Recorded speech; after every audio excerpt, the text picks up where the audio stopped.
NAB chairman والا پوچھنا ہے، 3-4 منٹ ہیں، اگر اس کو بھی ہم کور کر سکیں.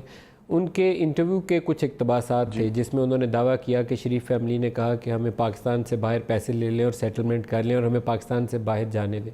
اس کے اوپر پارٹی کی کیا پوزیشن ہے؟ ڈینائل آئی نیب کی جانب سے، لیکن ابھی تک وہ رپورٹر اپنی خبر پہ قائم ہے. جاوید چودھری صاحب، دیکھیے انہوں نے یہ بات کہی ہے یا نہیں کہی مجھے تو اس کا علم نہیں ہے، لیکن رپورٹر کہتا ہے کہ انہوں نے یہ بات کہی ہے. اگر انہوں نے یہ کہا ہے تو غلط کہا ہے، میں اس کی تردید کرتا ہوں.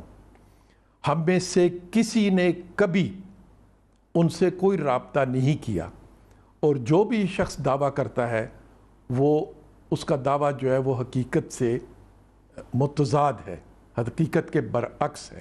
ہم اپنے انصاف کے لیے ہائی کورٹ میں ضرور گئے ہیں، ہم عدالتوں کے پاس ضرور جائیں گے، ہم میڈیا کے پاس آ کے اپنی صفائی ضرور پیش کریں گے، لیکن ہم نے کسی کے پاس جا کے اس طرح کی کوئی ڈیل کرنے کی یا بارگین کرنے کی بات نہ کبھی پہلے کی ہے، نہ کبھی آئندہ کریں گے.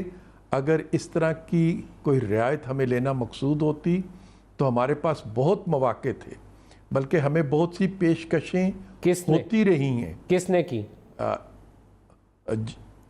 ایون جب ہم لندن میں تھے تو لندن تک، جب نواز شریف صاحب لندن میں تھے اور اپنی بیگم صاحبہ کی عیادت کے لیے وہاں پہ موجود تھے اور وہ علیل تھیں، ہسپتال میں تھے، تب بھی یہ پیشکش موجود تھی کہ آپ پاکستان تشریف نہ لائیں.